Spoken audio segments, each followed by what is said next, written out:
नमस्कार, IT news में आप सभी दर्शकों का बहुत बहुत स्वागत है। आज हम यहां उत्तर प्रदेश के बांदा जिला तिंदवारी विधानसभा क्षेत्र के डिघवट गांव में उपस्थित हैं, जहां अनजान बाबा का स्थान है और यहां पे कल्प वृक्ष है और कल्प वृक्ष की छाया में यहां अनजान बाबा का स्थान है। वहीं पे भागवत बैठी थी और भागवत के बाद यहाँ पे भंडारा हुआ और भंडारे के बाद आज यहाँ पे जमारा विसर्जन हुआ, जिसकी तस्वीरें हमने आपको दिखाई। अब यहाँ पे जो कमेटी है, यहाँ पे अनजान बाबा भक्त कमेटी है। सभी आप देख सकते हैं कमेटी के सदस्य यहाँ उपस्थित हैं, सभी भक्तगण भी यहाँ उपस्थित हैं। आज हम इनसे कुछ और जानकारी लेंगे। जैसा कि हमको जानकारी मिली है कि यहाँ का जो भंडारा है और जो भंडारे का आयोजन किया जाता है, इसके 3 वर्ष पूर्ण हो चुके हैं। कमेटी से हम ये जानना चाहेंगे कि आगे का इनका उद्देश्य क्या है और कब से प्रारंभ हुआ, यही हम जानने के लिए आज यहाँ पे आए हैं। जो पदाधिकारी हैं कमेटी के, आ जाएं यहाँ पे। क्या नाम है सर जी आपका? धर्मराज श्री। अच्छा धर्मराज जी, यहाँ जो भंडारे का आयोजन होता है कितने वर्षों से हो रहा है? ये 3रा साल है। हवन कराई गई है। हवन के बाद विशाल भंडारे की योजना अनजान बाबा ने बनाई जी। अध्यक्ष हैं वो कौन है? वो हमारे ललक राम संत महाराज जी हैं, श्री चित्रकूट, और वहाँ से पधारे हुए हैं। तो तमन्ना यही है सर कि इसमें इस पेड़ से मुझे धर्म देखना, हमारी आत्मा और हमारे अंदर की जो भावना है, उस भाव को मरने के पहले मैं अपना नाम धर्मराज का इस ग्राम डिघवट में मैं अपना बेचना चाहता हूं और देश में भी बेचने की तमन्ना है कि इस पेड़ की वजह से मैं देश में भी नाम बेचूंगा अगर जीवित रहूंगा तब। अच्छा, और देश में जो योगी और मोदी जी है हमारे न्याय के पथ पर चल रहे हैं। ये जो वृक्ष है कितने वर्ष का हो गया होगा? ये 300 साढ़े 300 वर्षों का हो चुका है। हल जोतने वाला हूँ बाबूजी। जी जी। कोई मैं इंजीनियर और क्वालिटी का मनुष्य नहीं हूँ। मैं हल जोत के अपना जीवन यापन किया और करता चला आया हूँ। किसी की धन की खाने की इच्छा नहीं रही। इसी से इस भाव में लगा तो हमने हवन की, तो प्रत्यक्ष प्रमाण सूखा पड़ा हुआ था तो वर्षा हुई। सर जी, समिति का उद्देश्य है कि इनकी कृपा से, इनके हवन यज्ञ की कृपा से अपने क्षेत्र में किसी प्रकार का अकाल नहीं पड़ा। जब से इनका हवन पूजन होने लगा, ओला वृष्टि वगैरह इनकी कृपा से कभी हमारे क्षेत्र में नहीं हुआ। लोगों का विश्वास बढ़ा है और ये कल्प वृक्ष जो है पूजनीय है। कमेटी के भक्तों का भाव देख करके हमको जुड़ना पड़ा। जी जी जी जी, बहुत अच्छी बात। हमें कला मंच से हैं, लेकिन जब इनके भावों को देखा और वृक्ष की महिमा की जब विशेषता देखा, विशेषता नहीं बल्कि विशेषताएं तो होती हैं, लेकिन जहां विशेष होता है वहां पर भाव जागृत हो जाता है। क्योंकि भक्त को भगवान बहुत परीक्षा लेते हैं, तब कहीं उसको सफलता देते हैं। सही बात। जब इन भक्तों का हमने भाव देखा, हमें ऐसा लगा तो हमें कहना पड़ा इनकी प्रतिज्ञा को देख करके, क्योंकि जो नाम अध्यक्ष में है धर्मराज, इनकी केवल एक ही खोज हुई, एक ही इनका नारा रहा कि जो अधर्म बढ़ रहा है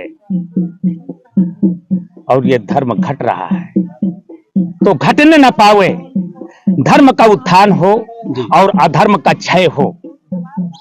तो इन्होंने कठिन प्रतिज्ञा इन कमेटी वालों ने लिया। कल्प वृक्ष के नीचे आधार मिले महाराज जी जो चित्रकूट धाम से आए हैं, वो 9 दिवसीय चंडी महायज्ञ करवाते हैं। तो इनके उस कठिन प्रतिज्ञा को देख करके हमें कुछ कहना पड़ा कि कर लिया हमने कठिन प्रण तो पूर्ण करवाना तुम्हें। बाबा, हमने तो कठिन प्रण कर लिया, लेकिन आपको क्या करना पड़ेगा? आपको निभाना पड़ेगा। मांग हम ये सब जनों की मांग ये है कि धर्म राज लाना तुम्ही। जो राज्य है वो धर्म का हो, अधर्म का ना हो, पापियों का ना हो, क्योंकि तेरी चौखट में आना हमारा काम है। आपका जो चौखट है, तो भक्त केवल चौखट में अपनी मांग कर सकता है। तो चौखट में आना हमारा काम है और बिगड़ी बनाना तेरा काम है। स्थिति हमारी ये है कि आज नैया पड़ी ये बीच मझधार में, उसको किनारे लगाना तेरा काम है। आप चाहे लगाएं और चाहे न लगाएं, क्योंकि फूल की और एक महात्मा की और भक्तों की एक ही स्थिति होती है, दूसरे को सुख प्रदान करना। किसी ने फूल से पूछा कि ये फूल, तू ये बात बता कि तू अपनी सुगंध से सबको सुगंधित करता है, उसके बदले में तुम्हें क्या मिलता है?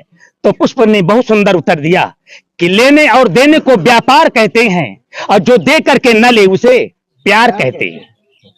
फिर प्रश्न किया कि ये पुष्प, तू ये बात बता कि जब तुम्हें कोई जब तोड़ता है तो तुम्हें कष्ट होता है, तुम्हें पीड़ा होती है कि नहीं होती? फूल ने कहा कि हाँ होती है। तो फिर तुम ऐसा क्यों करवाते हो? उन्होंने कहा कि जब तोड़ने वाला मुझको तोड़ता है, मुझे पीड़ा होती है, लेकिन मैं उसकी मुस्कान को देख करके, उनके में खुशी को देख करके मैं अपनी पीड़ा को भूल जाता हूं। यही तो एक संत का जीवन, यही एक भक्तों का जीवन और एक पुष्प का जीवन होता है। तो फूल फूला कोई जब किसी डाल पे, तो फूल को कोप लेकर समरना पड़ा। प्यास धरती की तब बुझ सकी जब स्वयं, तो सिंधु को बिंदु बनकर परखना पड़ा। इतना ही नहीं, किसी ने सोने से पूछा कि तुम्हारी सुंदरता कब होती है? तो उसने बताया कि जब मुझे कोई तपाता है, तपने के बाद मेरी सुंदरता बढ़ जाती है। इसलिए शुद्धता स्वर्ण पे तब प्रमाणित हुई कि अग्नि में तप्त होकर निखरना पड़ा। विश्व में जब महादेव कोई बना, तो फिर मूंद कर आंख विषपान करना पड़ा। जो विषपान करेगा वही भगवान शंकर की उपाधि पा सकता है, और संसार में कोई नहीं पा सकता। इस उद्देश्य को सुन करके हम भी जुड़ गए।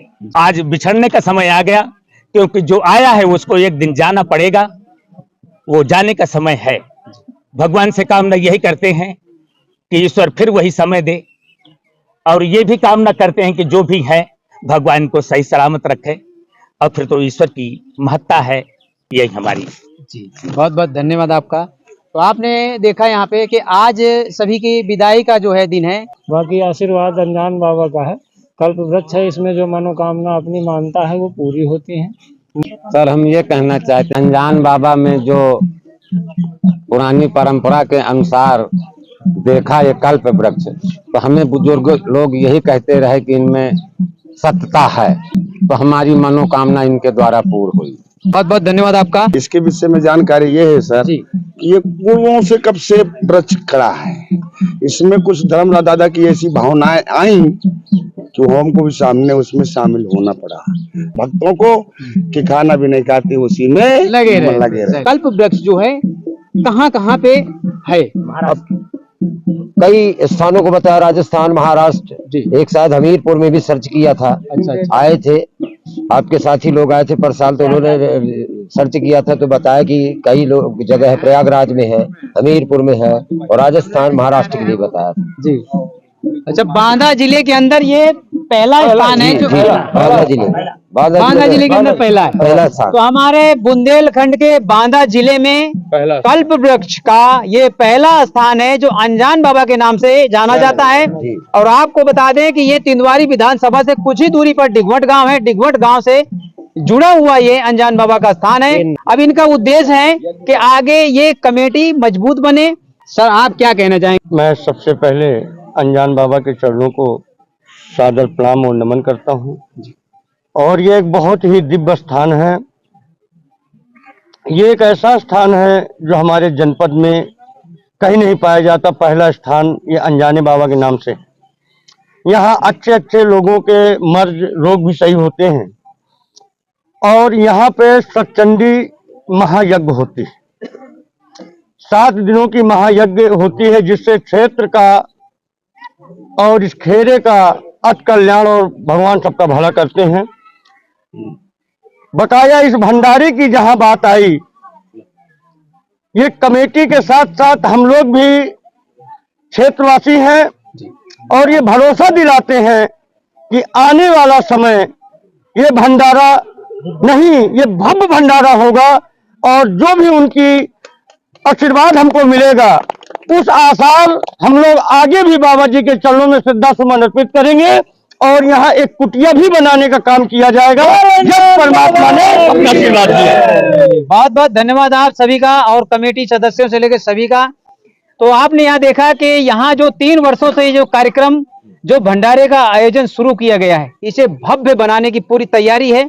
और आप बने रहिएगा हमारे चैनल में और अपने चैनल के माध्यम से अपने बांदा क्षेत्र की, तिंदवारी विधानसभा क्षेत्र की पूरी तस्वीरें दिखाते ही रहते हैं। आप अगर हमारे चैनल इंडिया दीपोत्सव न्यूज से नहीं जुड़े हैं और फेसबुक आईडी से नहीं जुड़े हैं एसपी निषाद से, तो आप फॉलो करें ताकि हमारे हर एक वीडियो का हर एक खबर आप तक पहुंच सके और हम उत्तर प्रदेश की छोटी से लेकर बड़ी खबर इसी तरह आप तक पहुंचाते रहें। अगली खबर तक के लिए आप सभी का बहुत बहुत धन्यवाद। जय हिंद।